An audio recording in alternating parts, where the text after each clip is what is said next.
living person comparable to Elvis. Sorry, Sam, even in that documentary short, I wanted more of Dave and less of you. Dave is just charismatic and special to watch with flaws and all. It's an event watching Dave. I think Sam wishes he was as interesting, and it baffles him why he's not.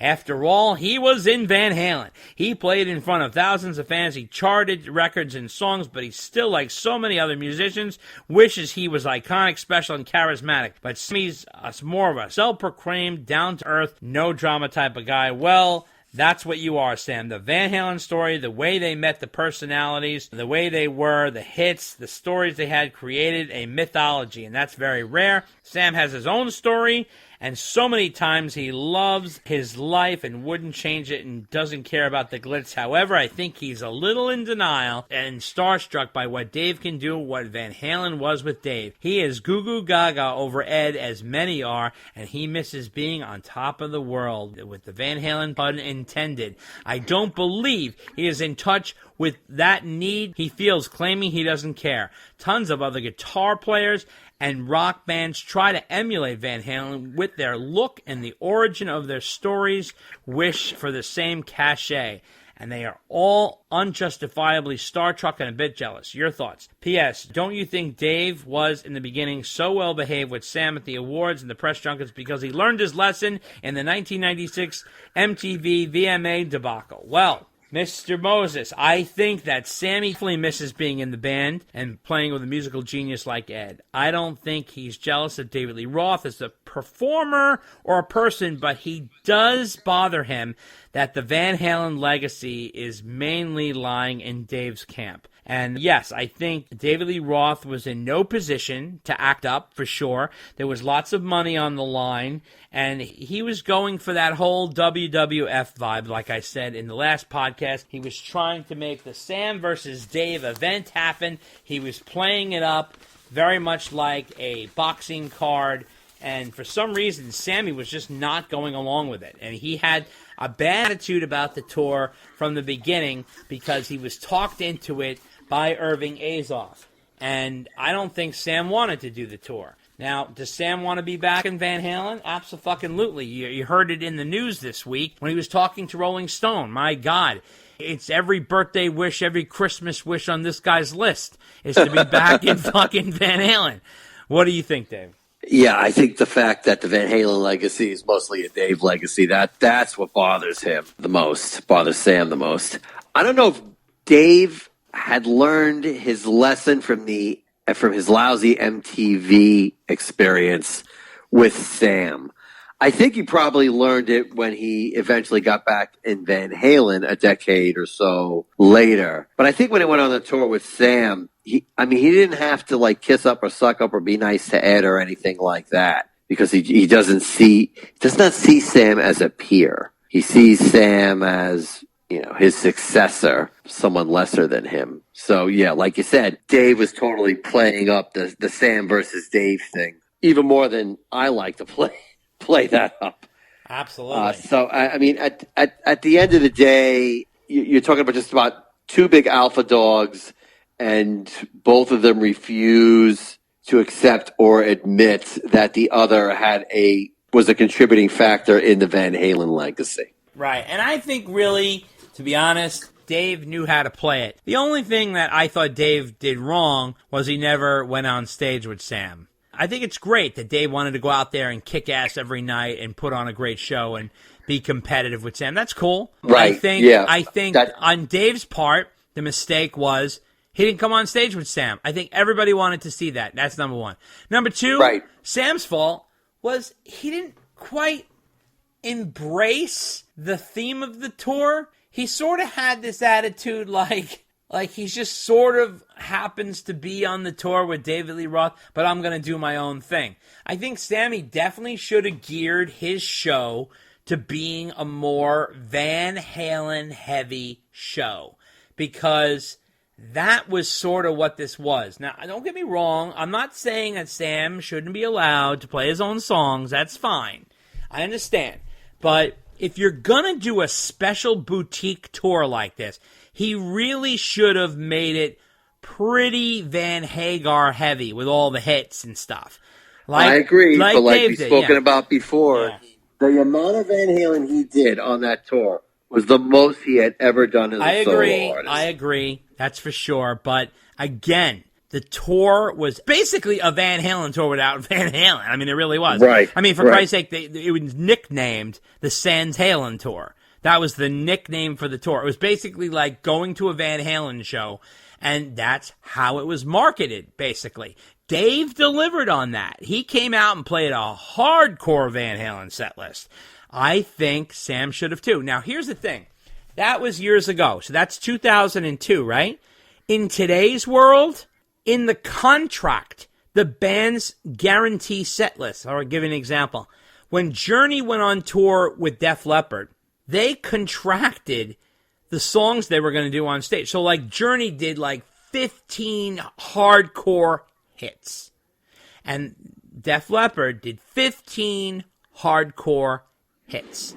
So that everybody would get like this, package that they were selling, which was these two huge 80s bands, the greatest hits of these huge 80s bands, and that's what people got, because that's what they came for. You know what I'm saying? Now, if someone just went to a Journey show, yeah, then it's a little different. Then you can, kind of dip in and out, do an album track or some rarities or this and that.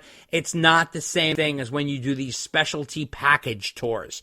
Very often, today's world, they're guaranteeing set lists because they want people to get what they get. That's what it is. Like, people want to know what they're getting. This summer, Alanis Morissette was going to go on tour and do her entire Jagged Little Pill album. People want to know what they're getting now. They actually want the set list to be guaranteed at this point. And no, not everything's going to be like that. You go see Dave Matthews, he's going to change it up every night. He's going to mix in everything. That's part of the Dave Matthews mystique. You know what I'm saying? But when you do a package tour, like, for example, they were going to do this big stadium tour with Motley Crue and Poison and Def Leppard and Joan Jett, I can guarantee you that they broke down the set times for everybody and the set lists for everybody. You do a tour like that, everybody's got to be doing their greatest hits. They all have to be firing on all cylinders because that is how that was sold. It's a different set of circumstance, that's all. And that's what people want to see. Yeah. Well, that wraps up the mailbag segment. And we are on to our Van Halen radio episode. My God, there's even more to this podcast. It never ends. So we have our interview with Al Dukes, who was the producer of the David Lee Roth radio show. And we have our interview with Stuttering John Melendez from the Howard Stern show. He talks about everything Van Halen. And we go on to our interview with Larry the Duck from WLIR on Long Island, where he hung out with Mike and Al, who got drunk in his studio, and he went backstage with Van Halen in the early 80s at Nassau Coliseum. Oh my God, it's all Van Halen goodness, and it's all coming up right now. Take a listen. All units, this is dispatch. We've got a red station wagon blasting Panama and being awesome and partying and being rad.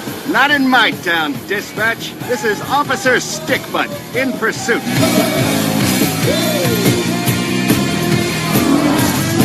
Stickbutt, break off pursuit. Panama kicks too much ass and shreds way too hard. You'll never catch him. Negative, dispatch.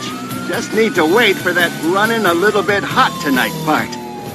Yeah, we're running a little bit hot tonight. Bingo. Got him now. I can barely see the road from the heat coming on.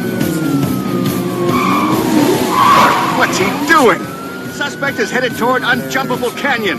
It's totally unjumpable. Unless what, Stickbutt? Over. Dear God, he's gonna do it. He's gonna time his jump for the greatest harmonized sound drop in 80s rock history. You're right. The part that goes, ain't no stopping now.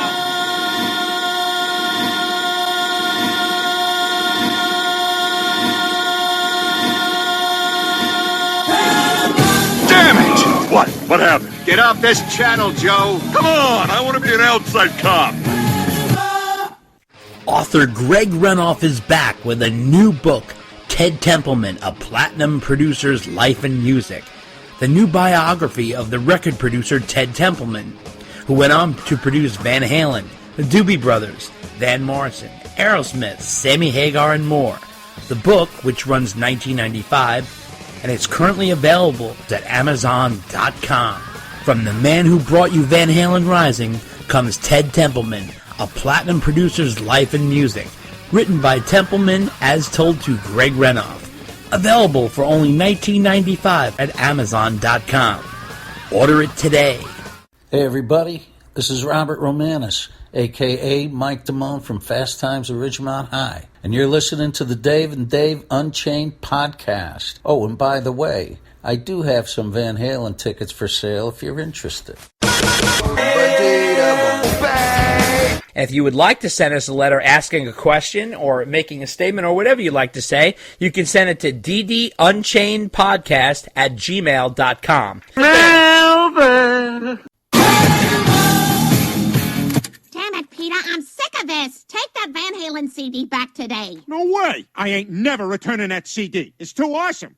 Well, ladies and gentlemen, we have a great guest this evening. He is the executive producer of the Boomer and Geo show here in New York on WFAN, and he is formerly the producer of the David Lee Roth radio show. Ladies and gentlemen, welcome Al Dukes. Al, how are you? Thank you for having me. Yo. I'm doing great over here. Awesome. It's great to talk to you, Al. We love WFAN. Oh, nice. Great station. Al, it's great to have you on. We are a Van Halen podcast, and we venture into all elements of the Van Halen world. One portion of it, which was absolutely fascinating, was David Lee Roth's dip into radio, and you were certainly in the middle of that. Just to start off a little bit about yourself, how long have you been in broadcasting? I would say probably since full-time since 1994. Okay, so great. It's been a long time. Long time. And so tell me, what was your role before coming to K-Rock at the time? Well, I had come to New York and Infinity Broadcasting or CBS or Viacom, which I don't even remember which one it was at the time of David Lee Roth. I don't know what they were calling themselves. Right. It might have been Infinity Broadcasting. I think it was, still, I think it was. In 2001, I started there at 1027 WNEW. Right. And then I've been with the company ever since. So I went from like NEW to the corporate offices to K-Rock to the corporate offices to David Lee Roth. Wow. To Opie and Anthony. Wow. And then to Boomer and Carton at FAN. So wow, that's amazing. I was in the mix there when Howard Stern announced he was going to be leaving in a year, however long he gave. Right. I started working at corporate, and I worked with the team who was looking for shows to replace Howard. Right. So just out of curiosity, what was your idea of what you wanted to replace Howard? What were some of the thoughts that were in the hopper? They had very lofty thoughts at the time. I know they had talked with Jon Stewart. Right. They talked to a lot of people, but the problem with radio is to be able to do radio is a very particular skill. Of course. Right? Yeah. So people that do a 1-hour show with a staff of 20 writers and a big staff of producers and talent bookers, you go to radio and it's like, okay, now you're instead of doing a 1-hour show, you're doing a 4-hour show and you have 4 people you're working with. Right. So people like Jon Stewart were smart enough themselves to know that and go, no way. Right. I'm making more money doing the Daily Show and it's a lot less work. Right. So I don't know. I think no matter what you put in that slot at that moment, it probably would have been a disaster. Okay. The only thing that I think could have worked is if Opie and Anthony replaced Howard Stern at the height of Opie and Anthony. Right. Well, but those years didn't collide. Yeah, it's interesting because obviously it would have been a similar vein, of course. I actually happened to be a fan of both Howard and Opie and Anthony. Me too. And I enjoyed both. I thought they were different in their own ways. Obviously, Opie and Anthony is certainly a branch off the Howard tree because Howard sort of created what he does. I would imagine you are almost faced with an impossible task at this point. You're basically replacing the biggest broadcaster that ever lived, right? I mean, it's... Right. Yeah, so that's... Yeah. And by the time I got into the mix, actually, I wasn't a higher up there. So I would help them do shows where they would pick somebody to say, Like I know we did a test show with Colin Quinn and Nick DiPaolo. Okay. So they say, hey, we're gonna try Colin Quinn and Nick DiPaolo. Right. Will you produce them for a week? We're gonna put them on WJFK in Washington D.C. Uh-huh. So I would get it at that point. So of course everybody was open to ideas like,